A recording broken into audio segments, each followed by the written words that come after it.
Hello and welcome to Taskmaster Talks with Kevin Sullivan. I am your host, JP John Poz. With me, of course, a star of the show, former WCW and ECW Tag Team Champion, the booker of WCW during the 83 Weeks of Dominance, the man behind the NWO, the Games Master, the Taskmaster, the devil himself, Mr. Kevin Sullivan. Kevin, how you doing today, sir?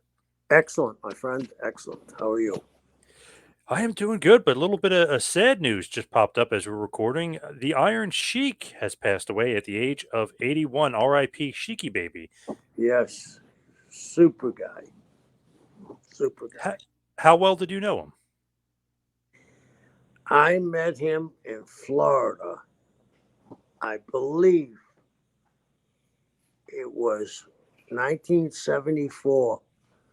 He was about 180 pounds. He was Coslo Vazari then. Wow, he was pretty small. Obviously, considering, when he wrestled in WWF in his heydays, when he won the world title, probably about 250, 260. He was a pretty big dude. Yeah, he sure was. Bulked up big time. What do you think about just Sheiky bit when you think of Iron Sheik? Do you think of like the jokey Sheik, or you think of the shooter? Do you think of the world champion? What do you think about Iron Sheik? I think of a combination. Legend has it that, and I saw them, did you ever hear the story where he used to sleep beside the Shah Ron? Mm-hmm. And he was stabbed in the head with an ice pick? Oh, no, I didn't hear that. Yeah, some guy tried to assassinate the Shah and came in and stabbed Sheiky. Wow, damn. And then he was one of the great amateur wrestlers from that part of the world. But he left because Hussein, one of the greatest wrestlers, amateur wrestlers of all time, was Sheik's captain of Sheik's national wrestling team. And Sheik said that's the reason why he left, because he believes the guy was assassinated. Yeah. Yeah. He lost faith in the country after they killed his mentor, basically, who stuck up for the rights of the people and stuff, and I guess that was frowned upon. Right. Big time, right? Yep. Yeah. So Sheik lost some faith there and decided to come to the U.S., the good old U.S. of A., and obviously eventually becomes the Iron Sheik, which is one of the most memorable gimmicks. Pretty much everybody knows. Like you say Iron Sheik, everybody knows Iron Sheik. They know Sheiky baby. I mean, he had the revival with those two twins. Weren't they twins or brothers up in Brothers, Toronto? Yeah. Yep. And, he got on the Howard Stern show. He was everywhere for a while. Yeah, for sure. It was just kind of like a different version of Sheik. I just didn't like how those guys basically pretended Sheik was tweeting and posting messages on Instagram. So I was just like, yeah, it's kind of like a little bit tasteless. But people, I guess they liked it.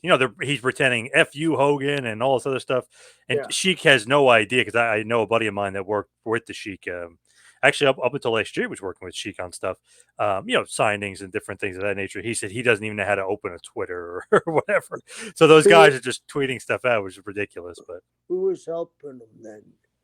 Was it No, this was Tony. Tony Hunter was helping him for a while. Okay. I think him and Sims had a weird falling out, but I remember during the Howard Stern days, Sims was his manager. Yeah.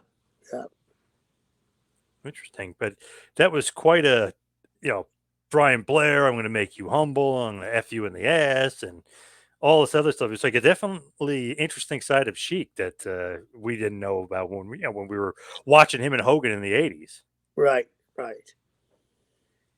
And I think that thing with Brian was complete work. Really? Oh, yeah. Just screwing around trying to be funny? Yeah. You don't think he was crazy at all? Who, the Sheik? Yeah. A little bit, but that was his gimmick. He was playing up to it. Maybe crazy like a fox, as Terry Funk likes to say. Yeah. What do you think of, like, when you think of him and WWF and just his wrestling legacy? Do you think of him like world champion? Do you think he could have done more in the WWF? Like, what do you think about him and his run? I mean, he had a magnificent run. He set the stage for Hogan, and Hogan never looked back. Did Hogan have many returns with the Sheik? I don't think so, did he? A couple. It's funny. They have a return match, and it's like a brutal brawl. But Hogan gets all the offense. This is months down the road. Like they would have little ones every Right. few months. They'd have little matches and stuff. Of course, Hogan won them all. But their big blow off return match at MSG months later, Hogan kills him in like 4 minutes. It's crazy. Really? Yep. I Interesting mean, that they didn't do yeah, more with that. yeah, yeah.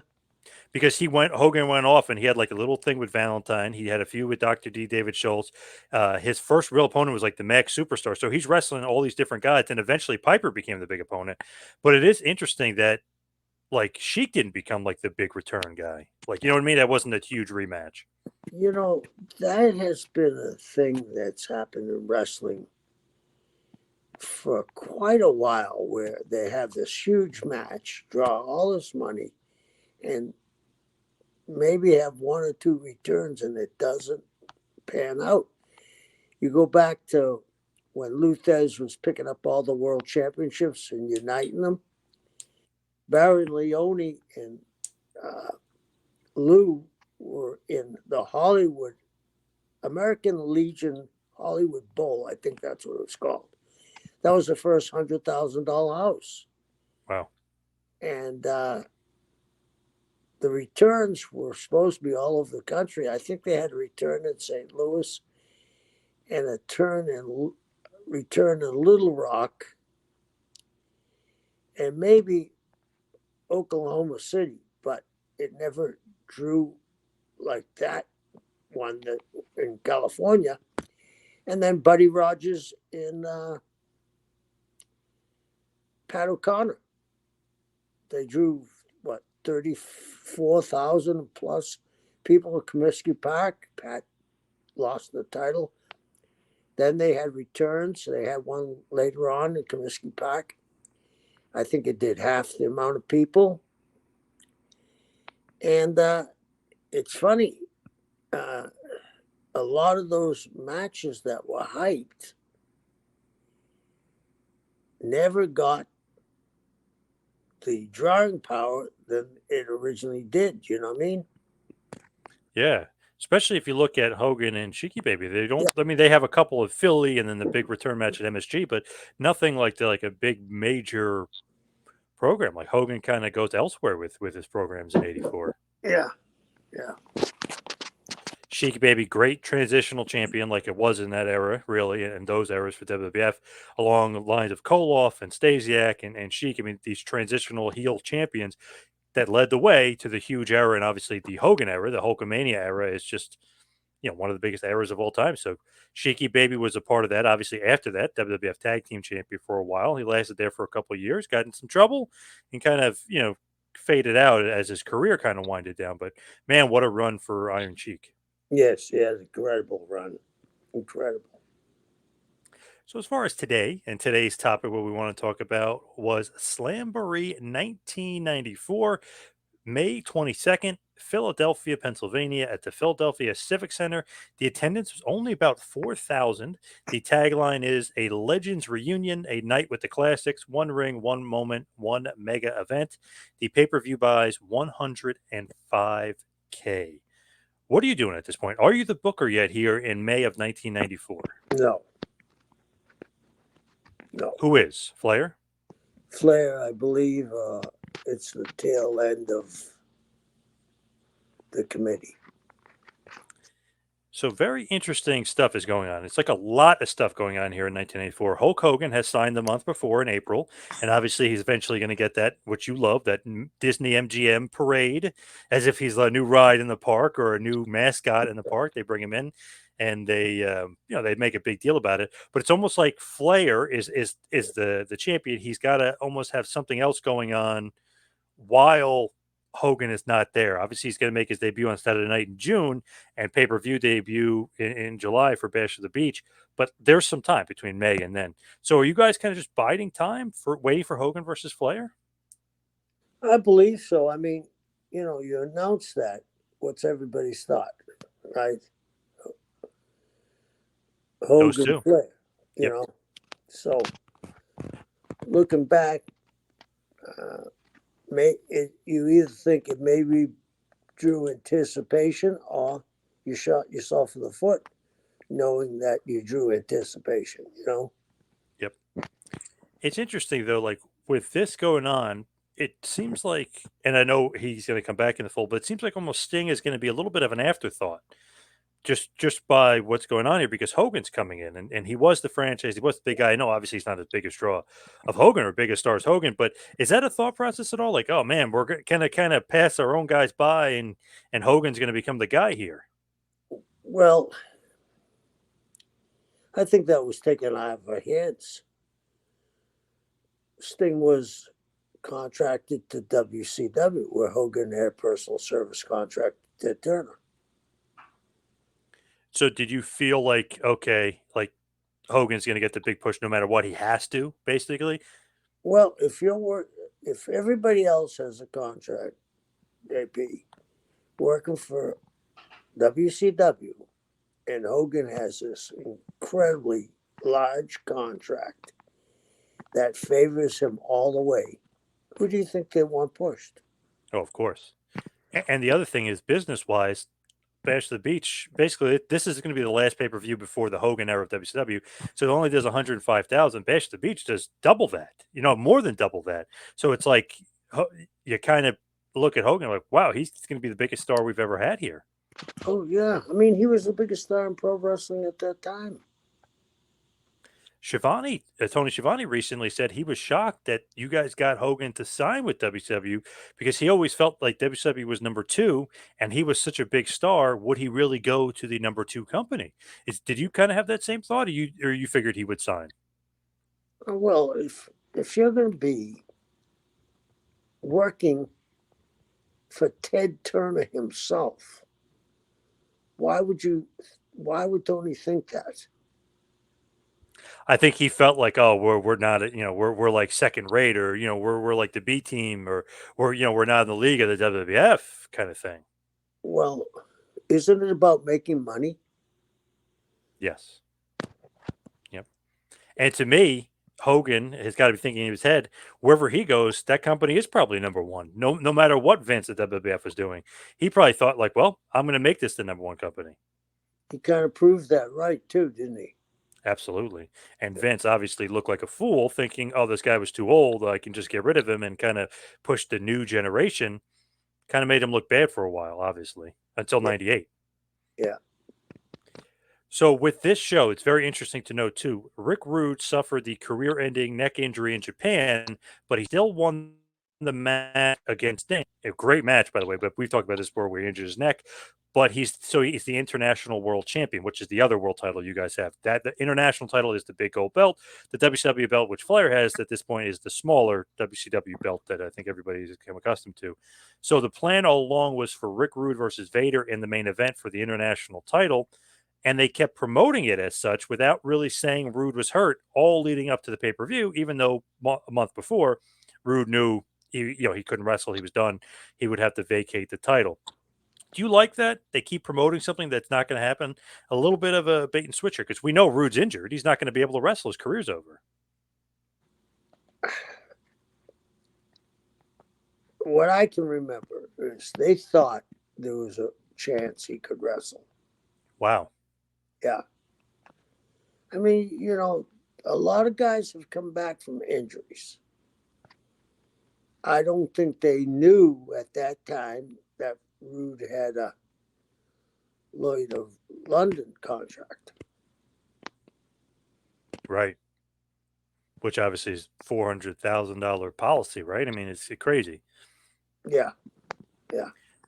So with that, they're pumping up Rude versus Vader, which would have been awesome, and which would have been a great feud. They teased it at Spring Stampede with Vader getting involved in the Sting Rude match.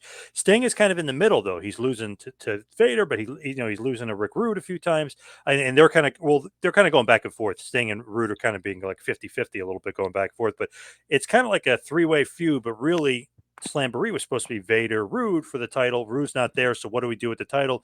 We're going to find out later. They don't tell you until the show actually begins what's going on with that match. So if you're a fan, you think Rude's healthy, you think nothing of it. You just think the match is going to happen as is. You have no clue that it's, things are about to change.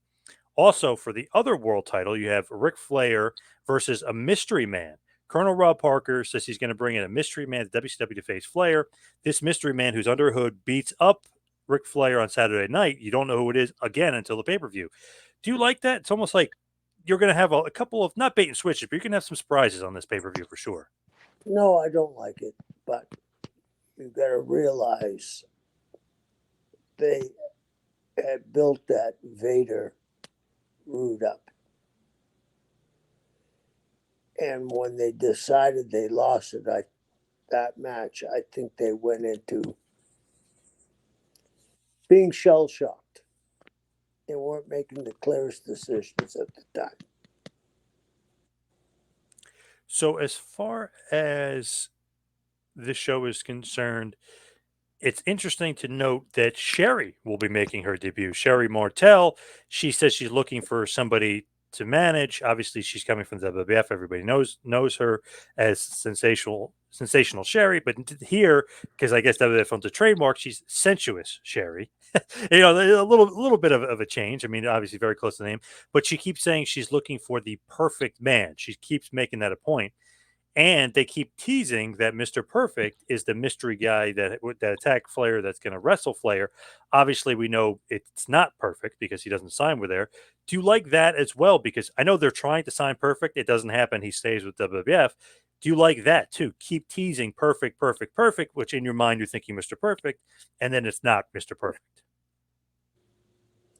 No, because I think it gets egg on your face. Especially if you're pushing it as hard as they were. Now you've had three kind of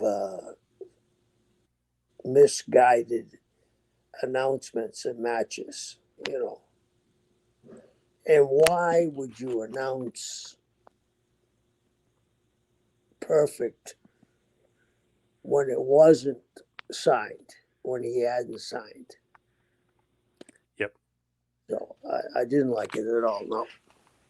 It's funny. Recently, AEW made the same mistake. They kept teasing Sasha Banks and saying money and Banks, and she didn't debut for the company, and everyone said the same thing. So you just rewind 20, 30 years back to 1994 here. They did the same thing. They keep saying perfect this, perfect that, perfect man, blah, blah. And he doesn't end up signing again. You're right. You end up with egg in your face. It just looks foolish. Yeah.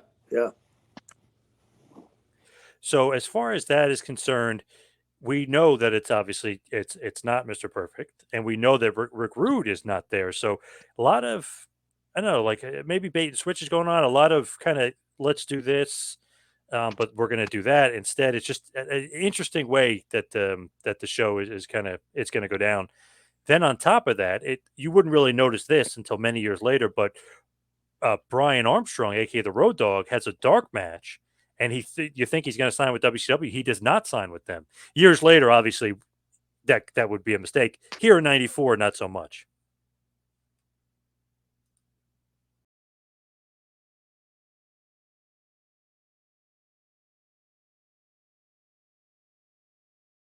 P.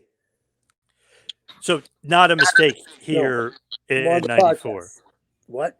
Sorry. So not a mistake here in '94 as far as like Brian Armstrong not signing him. Like everyone thought because Brad signed, his brothers were signed. Okay. Okay, you coming back? Okay, bye. Sorry. So what do you think about Brian Armstrong? How come he didn't sign in 1994? Like what was the issue? I think he must have been talking to WWF at the time. Do you think you guys saw anything in him at this point, or is he's way too young and green to see like potential? He's an Armstrong. They all can work. Interesting, he doesn't sign where his brothers are signed, right? Well, there had to be somebody talking to him in WWF, right? I'm sure. Yeah. So if you look at it the dark match, Pretty Wonderful, Paul Orndorff and Paul Roma defeated the Armstrongs, Brad and Brian, in about 10 minutes. So they saw something there. It gave for a dark match. They gave them some time, the Armstrongs. And it's just interesting to note that Brian does not end up signing after this, even though I guess a lot of people at the time thought easy decision. He's definitely going to sign. Doesn't happen. Ends up in the WWF, obviously months later. Well, I think it's what I said before. Somebody had been telling him. Now, his brothers weren't given that great of a push, were they? No, never. So somebody on the other end was telling him, we got this for you, we got that for you. And it turned out to be the wisest decision any Armstrong's made. I agree. And that other person on the other side, probably Jeff Jarrett, Yeah, if I'm thinking, correctly on that one. But I think it's probably Jeff. yeah, I do too. So Mean Gene welcomes everybody to Philadelphia. There's some fireworks, and he lists off or introduces the name of the legends that are part of this Legends reunion, which had become a Slamboree staple for sure.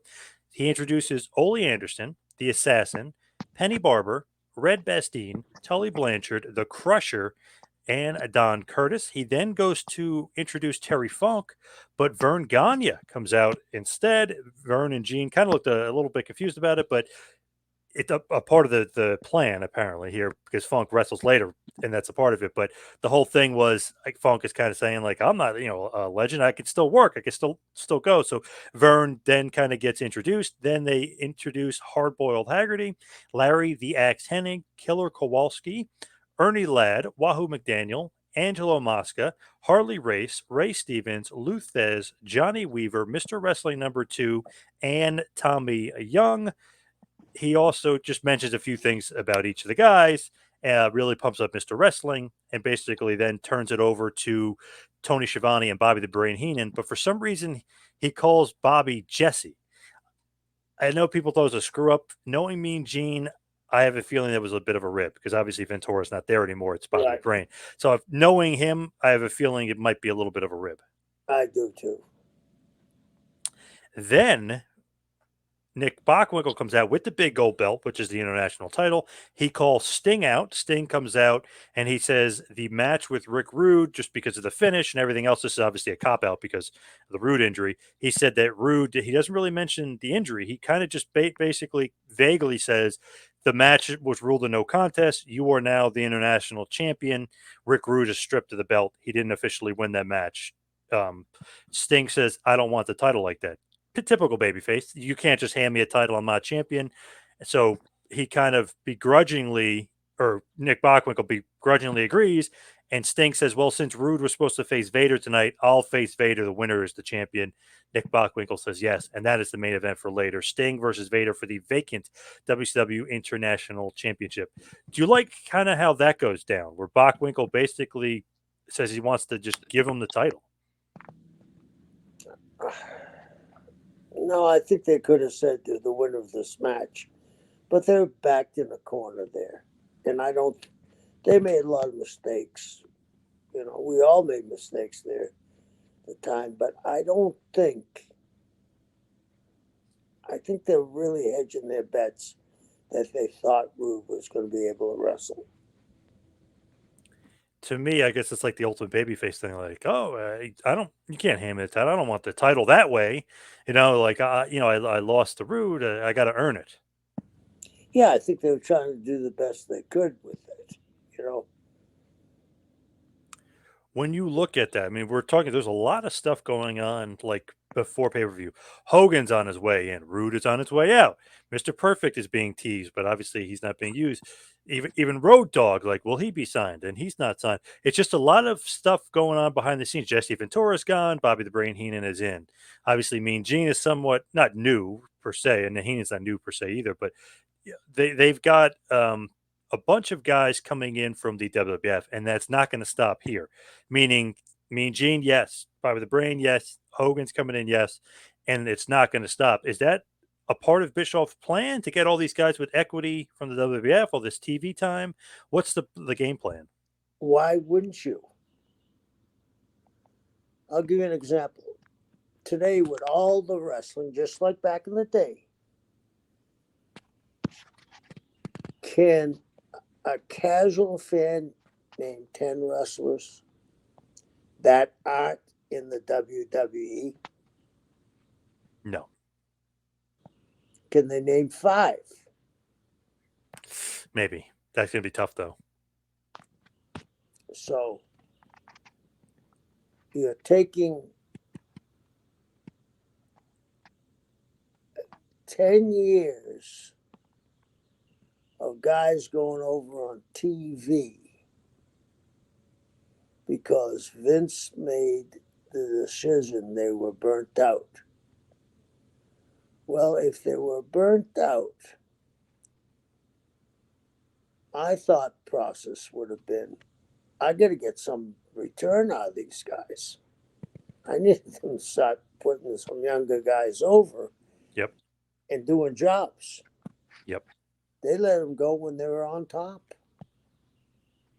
A lot of them, yeah, or they kind of lets them like fade away, and you don't really know what happened with them because Brett always kind of makes the complaint like, how come a lot of those guys weren't jobbing to him and Michaels and like the next generation of guys like which always happens like the one guard will job and then the next guard comes in.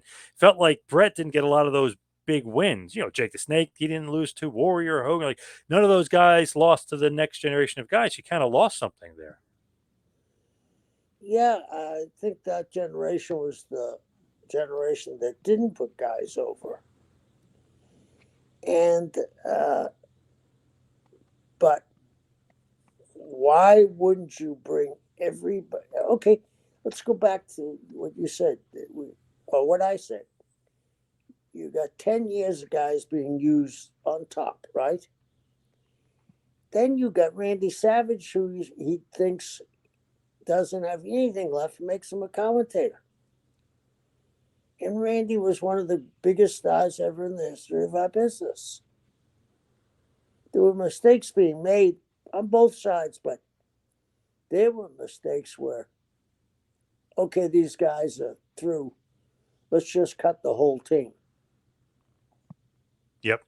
Crazy. And Savage has still had what 6, 7 years of main At eventing left in him. least, Yep. Yep. And obviously Hogan proved until basically well '02 when he returned. My God, 10 years later he still had it. So he was right, main eventing WrestleMania for Christ's sake, and just being the biggest star on the show. right, right. Crazy, like what's going on there. Do you think that every guy that WCW brought in from the WWF, like Honky Tonk Man, would you consider that a success? Or you thinking, all right, some of the guys we probably shouldn't have brought over? Uh,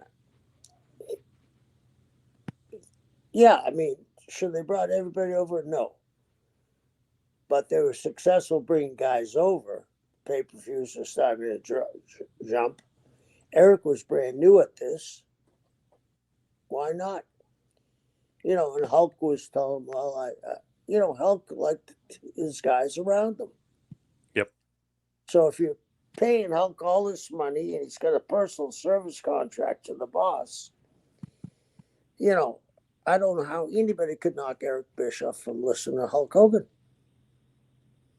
It's true. And I talked to Bischoff, God, it was a couple months ago. He made a great point. He said Hogan was looking at him like, hey, who is this young punk that just kind of just started here? I'm the biggest star ever. So obviously, whatever Hogan says not goes, but obviously carries a ton of weight in that meeting room. And Ted Turner knew it and Bischoff knew it. Everybody knew it. Let's be a fly on the wall. Yes. Ted Turner is sitting down in his cronies, Bill Shaw and whoever else, the guy that was the head of the entertainment department. His niece worked for us for a while. Brad Siegel. Brad Siegel. They're standing by Ted's desk. Eric walks in. Everybody in that room is in awe. And they're not in awe for Ted, Brad, Eric, they're an R for one guy, Hulk Hogan. Yep. Ted just thinks he won the lotto and he's going to win the wrestling business. How could Eric, and my hats are off to Eric, as time goes by, my appreciation of Eric gets bigger and bigger. He wasn't even wet behind the ears. He handled it incredibly well. I never thought he would. I knew he'd grow into the wrestling role. I didn't know if he could, or if anybody could ever grow into controlling Hogan role. Vince didn't do it. Eric certainly did. So there is the answer. If Hogan says, "Hey, bring in the honky tonk man," you're going to bring him in. Yep. If Hey, he bring in Brutus. yeah, He's in. yeah. So just like I said before, he wanted his guys around him. And, then it got to be where the budget got tight, right? Yep. And do you remember the thing about Honky leaving, right? Yes. Okay, he was only paid per match, and he wanted a contract. Well, he was getting, I believe, $5,000 a match. He was being booked 2 or 3 times a week minimum. 10 or 15 grand back then a week is pretty good money. Yes. So, I mean, they had a golden parachute, and sometimes I didn't understand why guys didn't see that. But Eric did a hell of a job controlling Hulkster. Oh, yeah, for sure. Yeah. So he is on his way in, but before that, we're going to start off this Slamboree 94 pay-per-view with Stone Cold, well, not Stone Cold yet, but Stunning Steve Austin versus Johnny B. Bad in a singles match for the WCW United States Championship. Steve Austin retains his title in 16 minutes and just about 12 seconds in a pretty good opening match. A little slow, and the finish was a little bit off, but for the most part, a pretty good match. It really started to kind of pick up steam towards the end of the match here. But stunning Steve Austin defeats Johnny B. Bad. Do you think either one of those two gimmicks, really looking at it, was going to be the end all be all for those two? Because obviously he becomes Stone Cold and transcends the business. But even then, could you see him as the top guy, as Stunning Steve? Yeah, well, especially when they was with Pillman. They just brought out the best in one another, Brian and him. Yep. Now, Johnny B. Bad, Mark is a wonderful guy. He never could, and it could have been the booking problems, but it never really kicked out of that Johnny B. Bad maniac Mark Merrow, did he? No, I don't think so. That Johnny B. Bad gimmick, I don't know if he ever got over it. Mark Merrill was great, Marvelous Mark, and him being the heel and stuff at the stable. But Johnny B. Bad, I don't know, just didn't work. No, and the other thing is they put more emphasis after a very short time on Sable than Maniac, or whatever his name was. Marvelous Mark, yeah, yep. Marvelous Mark. So Steve Austin wins, and we go to Mean Gene. He's with Big Cat Ernie Ladd and Wahoo McDaniel, really pumping up the legends, is promoting that. Do you like that? Bringing all those legends, like all those names I mentioned before, and kind of sprinkle them in throughout the show and doing the Legends reunion. Do you like that? Do you think the fans appreciate respecting the legends like that? Oh, I do. I do. I mean, you go to YouTube, you don't see the guys really active today on these U shoots, do you? Yeah. I know what you mean. Yeah. That Yep. you grew up with them. Yep. For sure. So, it's we all have a fondness for nostalgia. We all have a fondness. You know, you're a sports fan, right? Hmm. Yep. I mean, and I'm from Boston. And when they talk about the Rushmore on NBA, I get sick when they don't even mention Larry Bird. So maybe he doesn't deserve to be on it. Maybe everybody's past him, but he was the man in his era. Do you know what I'm saying? Yep. Uh, you know, if Patrick Mahone continues at this pace, they may not be talking about the younger people, may not even be talking about Tom Brady Yep. 10, 12 years from now. But people that grew up watching him are going to say, well, Brady was the best. You know what I mean? Yep. Mahomes is well on his way there Yeah. for sure. So then we cut to a video of Dusty Rhodes, and it's a kind of a green screen behind him with the Hollywood sign. But he says he's in Hollywood working on a big project, and that he sends some well wishes to Dustin, who's going to be fighting Bunkhouse Buck later on, continuing that great feud. It's going to be a bull rope match later on. So it was just funny, like to see Dusty with the screen behind him. But hey, I'm in Hollywood, guys. Good luck to Dustin. You like that? Or is that a little cheesy? Like, we know he's not in Hollywood. It's just a screen behind him. But they were trying to make it look like he was in Hollywood. Yeah, but it's a different time and different era. Everybody knows what a green screen is now, right? Yes. Back then they didn't, did they? No, probably not. So I mean, we're looking back at things. I'll give you an example. Look back at movies from the 70s. Everybody's smoking. Yep. Oh, yeah. You know, it's just it's hard to take things from a different era and look at it objectively as time goes by. That's what things were. I mean, they used to in comedy skits show people drunk as a skunk, right? Yep.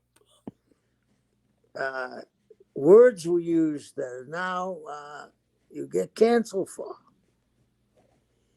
You can't go take something from the past and say, uh, how did they get away with it? Well, they got away with it because that was the norm. So next up, you're going to love this in a Legends match, which is kind of crazy to think in 1994 that Terry Funk and Tully Blanchard.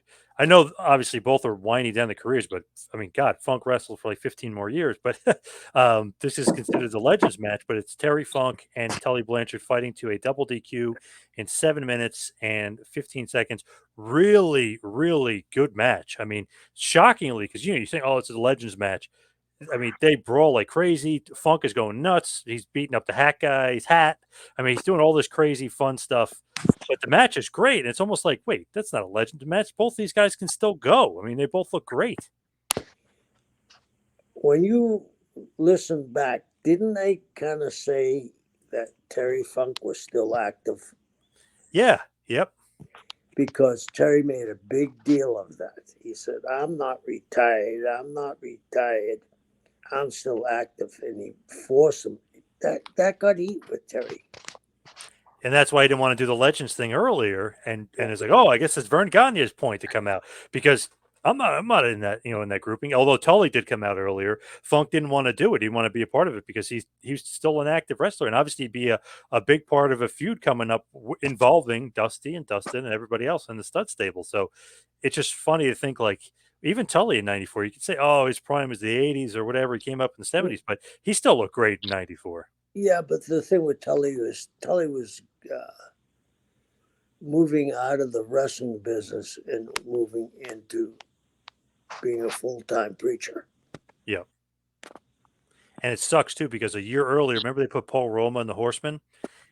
a year earlier, and Tully still looks great in '94. He would have looked even better in '93. They could have put him in the Four Horsemen. They could have saved it, but instead they went with Paul Roma and killed the Four Horsemen for a while. Yeah, and was that when Tully was coming in from New York?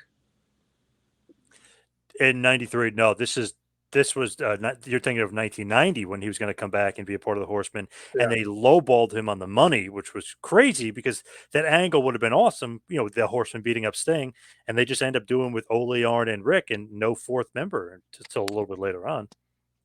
So that was 1990. Yep. And then he was supposed to come back again in '93 to form the Horsemen. Doesn't happen. They use Paul Roma instead. That flopped, and then all of a sudden he agrees to come in here in '94 for a Legends match. Yeah. Could have been better, for sure. Yeah. And they could have used Tully. Yeah, they sure could have. The crowd was not happy at the double DQ as they chanted bullshit at the double DQ finish. They were liking Funk versus Tully. I mean, it was a really good match. I'm not going to say it's like the greatest match of all time or anything, but it was really, really good match. Yeah. Even Davey Meltzer loved it. So, I mean, it definitely maybe a surprise. And maybe those two were both thinking, like, what Legends match? Get the F out of here. Like, we're better than they were. We're current wrestlers, or active wrestlers. So they really I kind of don't think Tully was he he? did. He went to ECW. Had that 3-match feud with Shane and stuff. So I mean, he was kind of a part timer, but he was still in good shape. Yeah. Oh, yeah. He was in great shape, but he didn't take it like Terry did. He was transitioning. He Yeah. was getting out of the business. He's still in pretty good shape now. He goes to the gym Yeah. every day and tries to play golf every day. So he's in pretty Yeah. good shape even now in his late 60s. Yeah. So Jesse Ventura is there, but he's not commentating. He's interviewing a Ric Flair in the back. And obviously, as we know, when Hulk Hogan comes in, Jesse will go by the wayside and will want to leave. Bischoff basically has said, many times that him and Jesse, once Hogan came in, that relationship kind of imploded, and Ventura basically wanted out of there. He wanted nothing to do with the Hulkster. Right. Obviously, those issues do kind of stem from the unionization of wrestling and Hulk being against it and Jesse being for it. And obviously, they've had their issues throughout the years as Jesse thinks he's just the biggest star as Hulk. I don't necessarily know if that's true, but that's kind of just what Jesse thinks. Yeah, and I think it all stems back not so much that he thinks he's the biggest star as Hulk. It goes back to the union thing. So when Jesse's interviewing Rick, it's interesting to note that he talks about Colonel Rob Parker and this mystery guy who's probably a 300-pounder. He seems like he's 6'7". He's this big dude. He also mentions that he noticed how great Terry Funk looked, and Funk looked meaner than ever. I wonder if that was an ad lib, because I know obviously he loves Terry and Terry's his boy. I wonder if that was some sort of ad lib just to throw it out there, like, hey, Funk could be my next challenger. No, they've been talking about bringing. Rick was always a big Terry Funk fan. Is 95% of the people with any brains were. I think that Rick won, and Rick had drawn a lot of money with Terry all over the world. I think he was trying to hook Terry to come in. So we have the next match up. It's Larry Zbyszko coming out of retirement here in 1994, defeating Lord Steven Regal in 11 minutes 30 seconds. Good match here, as you would expect. Maybe a little bit slow paced, but I like this style of match, so I liked it a lot. I thought it was good.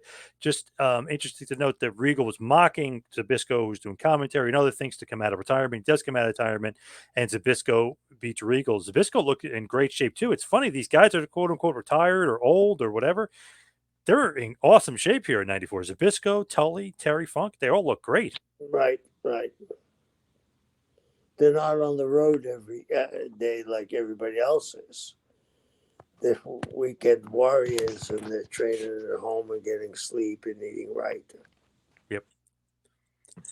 So then Mean Gene is backstage with Terry Funk. So they're really hammering home that Funk may be sticking around. Like, you know what I mean? It just slowly but surely they're kind of hammering that home that Funk is not a part-time player here.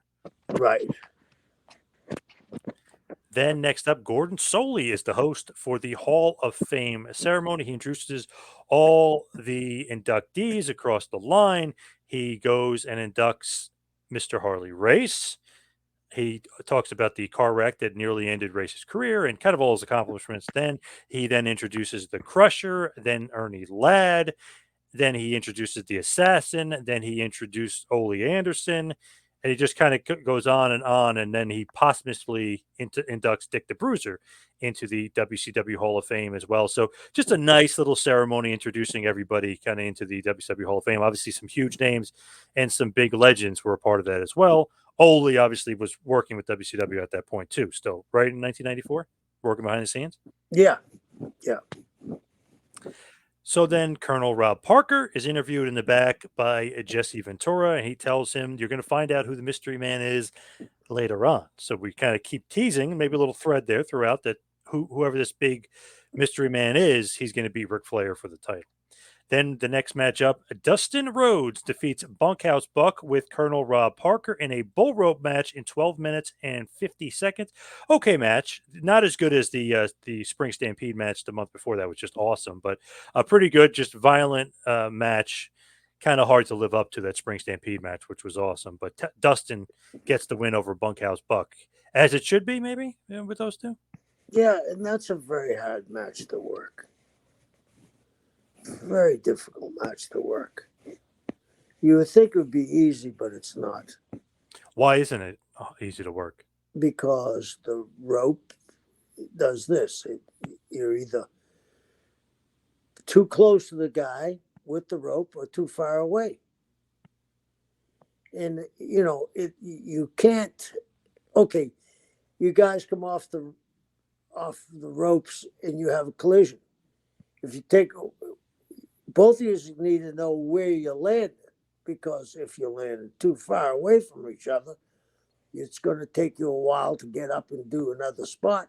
And if you land too close to each other, you got to back up to do something. So it's not as easy as that match looks. It's very difficult. There's a big rumor going out there that Brock Lesnar versus Cody Rhodes 3 at SummerSlam is going to be a Texas bull rope match. So interesting kind of tie-in there. Yeah, I can see that that's what it will be. Apparently, Cody wanted a dog collar match, but that might be a little too violent for the WWF audience. If man, they haven't done a dog collar match in forever there, and I can't even think of the last one. But obviously, I know Piper Valentine, and even when you look at AEW, Cody Rhodes versus Brody Lee. Brody Lee's last match was a dog collar match. Interesting. But I don't think WWE is going to do dog collar. I just don't. But imagine Lesnar in a dog collar. He'd be throwing Cody around, even easier because he can't escape. Right, right. And but I think that from the historical point of view, it's the bull rope, because that was Dustin's match. Yep, I agree. I could see that. So Dustin wins, and guess who comes out and attacks him afterwards? Terry Funk, and he's now in the stud stable with Bunkhouse Buck and Colonel Rob Parker. So not only is he staying around, now he's got a faction, and now he's feuding with Dustin, and of course that means that Dusty is going to be on his way back in as well, which is going to eventually lead to Arn teaming up with Dustin, Arn turning on Dustin, and then the infamous walk behind a promo with Dusty, where he wants him to be his tag partner. Awesome. Right. Love that promo. But that'll be a little bit down the road, of course. Mean Gene is on the stage. He's got Red Bastien and Ray Stevens, so they continue to promote and pump up the legends, which is very nice. Then we have Ric Flair versus the mystery opponent. Flair's out first. The mystery opponent is out next. It is Barry Windham making a surprise return here. He's the hired gun of Colonel Rob Parker. Ric Flair would then beat Barry Windham in about 13 minutes and 20 seconds. Pretty good match here. He retains his WCW World Heavyweight Championship. Makes perfect sense because Windham and Flair have been feuding literally last year, 1987. I mean, they've been feuding forever. They've been feuding since Barry put his boots on. Yeah. Yeah. Florida, of course. 80, yeah. You want to talk about the early 80s? Yep. Yep. Yeah. So Flair, of course, gets the win, which is nice, but kind of thinking like something's going to happen with Flair here because he's headed for the July pay-per-view, which is Bash at the Beach. He's headed for that showdown with Hulk Hogan. I mean, you just have the sense of it. Right. I mean, they built it. The day Hogan signed, everybody knew it was going to be Hogan and Flair. They announced Bash of the Beach would be really they're going to be, according to a lot of people, going to be one of the big pay-per-views for WCW. Did you think this is basically going to be, they're going to replace Beach Blast, which you used for the last couple of years, but did you think this is going to be your SummerSlam, basically? No, I didn't because the Great American Bash, Starcade, you know what I mean? I'm not going to say I didn't think it was going to be the number one uh, pay per view in the summertime, but I didn't think it could replace the other two as quick. Yeah, it's funny. Like as soon as like Hogan starts becoming a part of Bash of the Beach is something that's just memorable forever. Not only this show, but 1996 with Hogan. So Bash of the Beach kind of becomes a huge pay per view for you guys. Right, right. Then Mean Gene is back again with some more legends. The Crusher is out there with him, and he's got Dick the Bruiser's little display. He talks about the glory days with Don Curtis a little bit. Just pretty cool that they keep bringing out the legends and I don't know making them a part of the show and keep threading them throughout. So it's not just they did the ceremony; they're part of the whole show. Yeah, they did a hell of a job. So then we have a little promo from your guy, your buddy, Dave Schultz, kind of promoting what's going to be up next. And it's going to be crazy because it is going to be a street fight, but really a Broad Street bully type match here. The Broad Street fight. Yeah, I mean, that's where they played, right? Yep. And Dave Schultz was the enforcer in the The NHL. He's the Broad Street bully. Yep. So So, he's the special guest referee. Cactus Jack and yourself, obviously Kevin Sullivan, defeated the Nasty Boys, Brian Knobbs and Jerry Sags for the WCW Tag Team titles. The match goes just about 10 minutes, and I got to be honest, it is awesome. Awesome. You guys beat the living hell out of each other. I wish they had told Sags and Knobs it was a work. They hit me with this one time. They hit me with that light post and it exploded. Did you see that? Yes. Oh my God, that's It very ripped, memorable. Awesome. Yeah. it ripped my forearm completely open. I mean, I had to use some super glue to shut it. I mean, they Wow. were crazy. And then it was great because Schultz was great. You know, he was great. He went along with everything, and it was a very good match for a hardcore match. I thought. The crowd loved Schultz being a part of it. I mean, they were into it. I mean, they were into you guys, but they were into him too. So pretty cool. Good use of good use of talent together there. Interesting to note that Jerry Sags gets injured here. He's going to need shoulder surgery after this. So that possibly was the reason for the title switch, maybe, or did you know going in he was injured? We knew he going in, he was injured, but I think it was to move the titles around because Cactus and I didn't have them that long, did we? No, nope. No, it was to move them around, get them off them. Pretty funny though. Like so afterwards, after you guys get the victory, Sags tries to like kind of keep the feud going a little bit and get maybe get some heat back for the Nasties. He attacks Cactus, but then Max Payne comes out. He hits him with a guitar. You kind of have replaced Max Payne because obviously Payne and Cactus teamed up against Nasty Boys last pay per view. Seems like a lot of guys are gunning for the Nasty Boys, including Dave Sullivan, who arrives and hits Knobs with crutches. So Max Payne, Dave Sullivan, and then Cactus and you are all beating up the Nasty Boys here. Right, right, rightfully so. Oh yeah. Yeah, Do you think that's a little too much though? Like for an injured tag team that just lost the gold, or is that good that all these guys are coming out beating them well, up? well. Here's the thing: we're trying to, I believe, interchange, like you said, Dave, Max, me, and Cactus, and we didn't know how long Jerry was going to be on the shelf.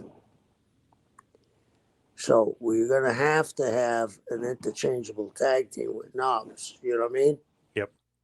So that's why I believe we all came out because it could have been me and Dave or me and uh, Max, me and Cactus against Knobs and whoever. Did Max Payne get like a little bit of a push to the side, if you will, here with you coming into the team, or do you think that him and Cactus should have stayed as a team together? I liked them together. There was something going on with contract at this time too, if I remember correctly, with Max. He does leave months later, but he does leave. He goes to WWF. Actually, I think in the meantime, he might go back to Japan for a little bit, but he does go WWF and becomes Man Mountain Rock. But he was saying things just didn't work out, and he kind of saw the writing on the wall when, like, you started winning tag titles with Cactus instead of him winning it. He kind of was thinking, like, oh, I'm probably out of favor here. I don't think he was out of favor. I think that you got to remember when Hogan came in, a lot of money went out. So guys are expecting a raise. We'll say if they're expecting a 20% raise, we're going to get a 7% raise. Right. So, you know, the bulk of the wealth was going to Hogan, and then the bulk of the wealth was going to some of his guys. So there wasn't going to be a lot of money spread around. When you look at this paper, it's interesting. Like Jesse Ventura kind of goes in the booth too, and then Heenan kind of leaves the booth. So then it's Tony and Jesse. It's like they had two of the greatest color commentary guys of all time here at this point. Obviously, Heenan stays and Jesse goes. You like that, the switching and not having one guy do the whole match? Uh, no, I don't. I like you fall into a rhythm. What do you like? You like the switch? Nah, I think you just got to be one guy Yeah, throughout and just yeah, just stick with it like that. Yeah, it's weird. I mean, both guys are awesome, but it's just weird. Just can't yeah. just stick with one guy. So obviously, Mean Gene is back on the stage. He's talking to Vern Gagne and Lou Thez. So two more legends that we have to talk about here. So pretty cool. It's still being sprinkled on, and then we have the main event of the evening: Sting versus Big Van Vader with Harley Race for the International World Title. Interesting to note that Heenan comes back again for commentary. So they're switching for whatever reason. Um, but just just funny that again another switch for commentary, but he makes a point that Funk had beat up Red Bastien backstage. I don't know if he's just joking around or what, but he's basically, oh, I'm back. I just saw Terry Funk beat up Red Bastien backstage. Just funny stuff. I don't know if maybe he's ribbing Red Yeah, Bastien for whatever reason, but yeah. I think it was Ribbon. You know, Terry and Red worked a lot together. So Sting beats Vader here in about 14 minutes, and he wins the vacant WCW International World Heavyweight title. Interesting to note here that these two, I think it's impossible to have a bad match. Another awesome match between these two.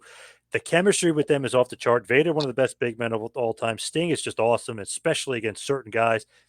Right? These two can't have a bad match against each other, it seems No, like. they can't. They have incredible matches. Incredible matches because Sting would stand up to Vader, and that's what you had to do to get a good match out of Vader. You couldn't grumble.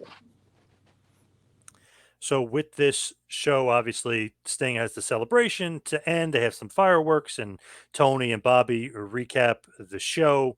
Vader says that he didn't lose the match, even though he really did. Obviously, playing the big heel. Heenan, of course, agrees with him. Harley Race raises Vader's hand anyway, saying that he won. Tony said the next time will be a pay per view is Bash at the Beach, and he'll have an interview with Hulk Hogan coming up. And then Heenan says that he's rattled with what happened with Vader, and Vader's pissed that he really thought that he won the match. So just trying to keep Vader kind of in the loop and keep him strong with knowing Hogan's going to come in and knowing Hogan's got some opponents he's going to need in the back pocket after Flair. Absolutely. And, that was a match that was going to be brand new, Vader and Hogan. And they thought they could get a lot out of it. So I think they set this up pretty good. So to me, the main event's awesome. Great match. The tag match you were in is awesome. Terry Funk being back and being littered throughout the show was great. Obviously, you and Cactus win tag golds. Regal Zabisco was good. Maybe Steve Austin and Mero, aka Johnny Bad, wasn't as good as it could have been. And maybe Flair versus Wyndham could have been better. But overall, I thought it was a great show. What do you think about the show as we're running through it? Yeah, I thought it was a good show. I thought it was very solid, and it got a lot accomplished. How soon do you become part of the booking committee and the booker to when Hogan comes in? Is that immediate? Is that around the same time? It was about 6 months later I became the booker when we went to Germany. Okay. With Hogan's blessing, I'm guessing. Yeah, Hogan was the one that came to me and said, "I want you to book." So pretty damn good show here from WCW. Obviously, a lot of influx, a lot of changes. Rude's going to be gone. Hogan's going to be coming in. Like we said before, no Mr. Perfect, even though they tease that as well. So let's hit the plugs. You can follow me on Twitter and Instagram at 2Man Power Trip. Check out the website, tmptempire.com. You can follow Kevin on Instagram at Taskmaster Talks. Kevin, what else you got going on in this crazy? This Saturday and Sunday, I will be in Jacksonville at the River Comic Con. And the following, at the end of the month, I'll be in Conrad Thompson's